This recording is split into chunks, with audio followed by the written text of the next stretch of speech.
You know, I'm starting to really notice that the product of this extreme left ideology is ultimately becoming to be self-doubt.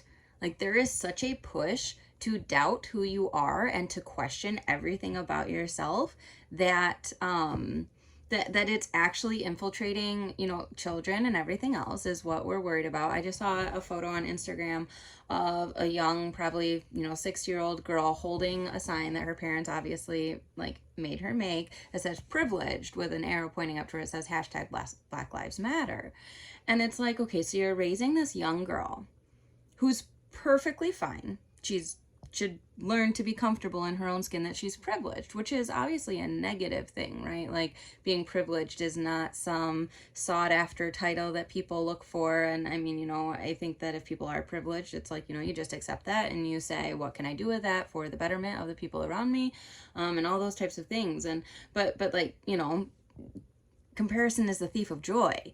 I mean, you're sitting there saying, compare yourself to these people who we deem lesser than you because you are privileged. So it's actually the people that are labeling the privileged that are saying that they're also labeling the oppressed and saying they are trying to make both sides end up being kind of negative, right? There's no one that's looking to be oppressed in theory, right? And nobody that's looking to be privileged, like in a way that is frowned upon. But it's just interesting to me that there's so much going on right now, especially with children, 4-year-olds, like saying like, oh, well, yeah, I have a non-binary 4-year-old. It's like, no, you have a boy or a girl who has certain preferences one way or the other. To try to encourage them or support them in changing their pronouns or changing their name at such a young age. I mean, guys, come on. Like, you're teaching foundational things, but for a child, like, it makes me so sad to think that there are children that are growing up doubting themselves, doubting their bodies, when it's like, no, we should be encouraging them to be embracing their bodies, that they are born perfect exactly the way they're supposed to be. Like, express yourself however you want, like, one of my daughter's favorite color is blue. I'm not going to sit here and be like, well, I'm going to get you pink things. Like, she doesn't want pink things. She wants a blue room. Great, let's do it. It doesn't, like, it's not a defining thing of her pronouns. And the other day again, I saw a video about the one creator who explains neo-pronouns and how, describing how to use peaches in a sentence and stuff like that. And it's like, that is a noun. Like, it's like a name of something. It's a proper noun. You're trying to make pronouns proper nouns, and it doesn't work that way. That's not what pronouns are. And so you like talk about these neo-pronouns, and I mean, you are trying to like look for this exception that a very small minority of people could ever even know to understand. Like, I'm not going to approach somebody in the grocery store and be like, hey, what are your pronouns? And I don't think that that's a way to build relationship. Like, I mean, you build it off of like common interests and everything else. Like, boiling all of this stuff down to this identity politics, identity, finding identity in anything other than God, right? Because the moment that we doubt ourselves, the moment, and you know what, it was probably the separation of God that started it all. Because the moment that you start to doubt like who God is, the moment that you start to doubt God's existence, is the moment that you start to doubt your purpose. That's the moment that you start to doubt, why are we even here? That's where doubt comes from. And so when you start doubting God, you start doubting like his intentions for your life. You start doubting that he placed you in the right body, something that is so basic and paramount and simple to see and comprehend. Yes, sure, okay, there are intersex individuals. They're few and far between, and honestly, anyone who is intersex, like, would prefer to be one or the other in the binary. Like, it makes life a lot easier.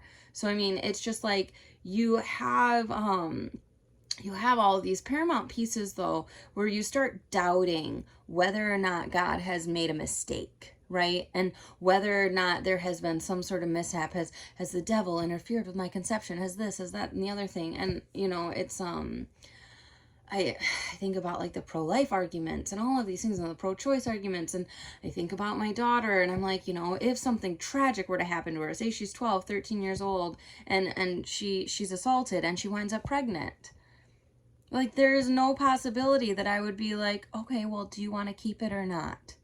Like, I mean, yes, she would be going to a therapist, a Christian therapist, and we would be encouraging her in whatever way. Like, I mean, it wouldn't even be a choice to go and get an abortion. It'd be like, no, like life has begun. It's whether are you going to keep it or are we going to place it for adoption? And if adoption, is that going to be open and or closed? If you want to keep it, like I am going to be by your side every moment. I will be up washing bottles with you. I will help with whatever, like whatever it is that she needed. I would be there for her and like know that she is so supported in this, because so many people, like women who have conceived from an assault, they would not recommend abortion. 93% of those women would not recommend abortion to another person in the same situation. Everybody's talking about this in hypotheticals, but you're not actually talking to the people who have faced it and encountered it, because those who have gotten the abortion say that they regret it, because you can't fight violence with violence. You can't say, hey, somebody did something bad against me, so now I'm going to do something bad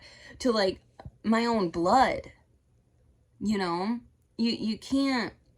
And so it's like I think about that scenario and it's just like, it just wouldn't even be an option. It wouldn't be like, oh, well, should we go to Planned Parenthood or not? Or what do you want to do? Like, it's like, there's life there, you know, we have to accept it. There's like a grieving portion. I'm sure there would be, and all these different things. It's like, I can play the whole scenario in my head, but it's like, that's what we have to do though, is we have to step up and support women who get pregnant unexpectedly in all scenarios, in all places. And that's why, you know, you have to place yourself at the pregnancy resource centers if you're able to volunteer. You have to place yourself in people's lives. You have to be there to support people. I mean, like there was a gal who had gotten pregnant unexpectedly and there's a bunch of drama around it and wherever else, and like I ultimately helped her by babysitting her daughter. And it was just like, you know, it just, you have to be present for the people that are in your life. Like, I can't be present for somebody who lives in New Mexico. I can't be present for somebody who lives in Europe or wherever, in Australia. Like, I can't be physically present to wash the bottles for you. But I swear, if you were somebody who was like directly in my life,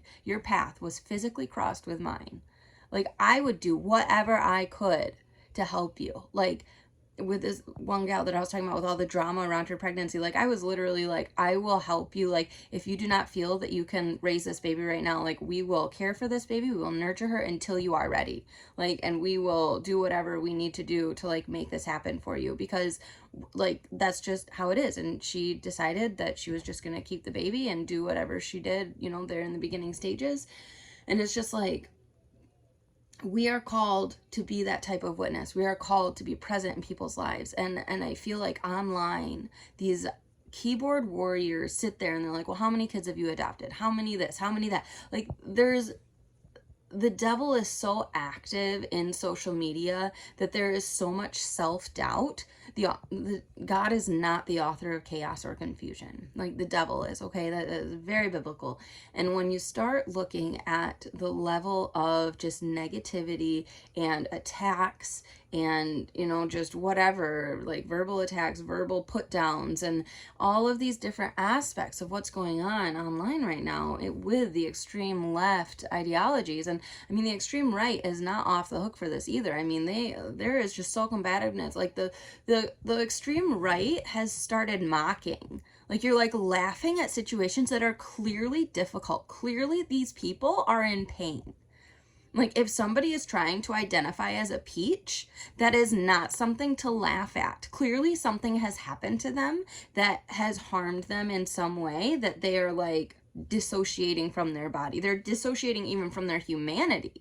Like, that's like basic humanity. And so like to sit there and laugh about it, to take this to the stage of mockery, you are no better than the people on the far left that are doing all these other heinous things. Like, it's not like there is this absolute just middle ground where there's coming together, where there's community, where there's seeking understanding, where there's love, where there's still boundaries. You know, like, I can still maintain that I am incredibly pro-life. I do not believe that abortion should be legal. I do not believe that we should be segregating things. Like, I do not believe that a bunch of different things. I'm allowed to have those opinions and state my beliefs and hold true to them and explain why I believe those things. And I'm going to. I'm like, this whole thing is that I'm going to be getting back to sharing my Catholic perspective on all these different topics. It's like people wanted me to talk about IVF a while back, and I was just under the gun for so much stuff. Like, just whatever. And so it's like, I'm gonna start talking about stuff because people are finding my older videos and they're commenting and they're saying, I'm, converting away from X, Y, or Z, or this is going on, and like your videos are a breath of fresh air. Like this helped me understand, why Catholicism doesn't have women priests. This helped me understand, I'm used to be a yoga teacher and I'm going through a radical conversion. This is how your videos are helping me so much. I felt so alone. And it's like there are people that feel so alone. There are people who are tired of the self-doubt narrative. There are people who are tired of living this life where they are in constant questioning of what their purpose is, that they're constantly feeling like they're better off dead, that they don't need to be alive. What do they have to offer to this world? Because life is being wasted away online. It's being wasted away. It's being wasted like thinking about, well, what pronoun should I go? Who am I attracted to? How does that define it? What is going on? Like all this like Tumblr stuff or whatever. I am just so over it. I am not going to pander my words to try to appease this minority of people who are going to come on here and they're going to try to silence me, because I will not be silenced. Jesus Christ was not silenced. He rose from the dead. You guys tried and you failed. Because he is alive in heaven. He is seated at the right hand of the Father. And he will come again in glory to raise the living and the dead. And his kingdom will have no end. That is a fact. It is a fact of life.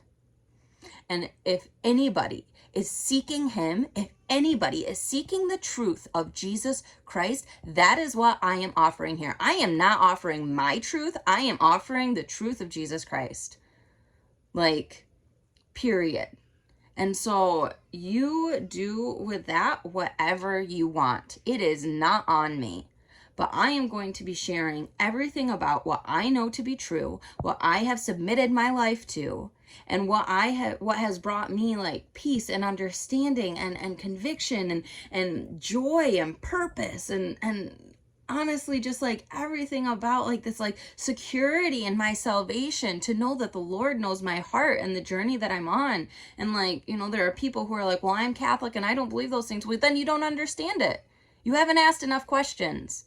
Because if you're Catholic, you're asking questions. You're asking, well, why does the church teach that? And then you're seeking understanding, because otherwise it's pride. Otherwise, you're saying, well, no, the church has it wrong on this topic. Oh, that's antiquated. Oh, that's just like what those trads believe. Like, I'm not even a trad. I go to the Novus Ordo Mass. I am not even like whatever.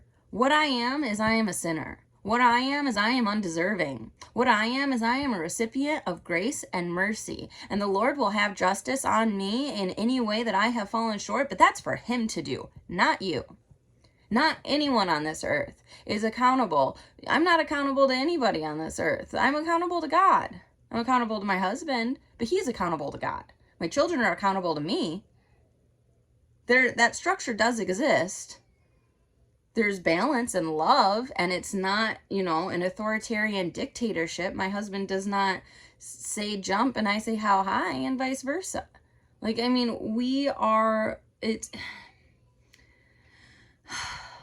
I am all riled up about this because I am just like, I do not want, like, I am so sad for the children that are the ages of mine that are being raised in self-doubt. The number of children that I'm seeing right now that are being told that they are privileged simply because they were born white. The number of children that I'm seeing right now that are going by like they, them pronouns, this idea of like not being able to like just whatever. It's so damaging.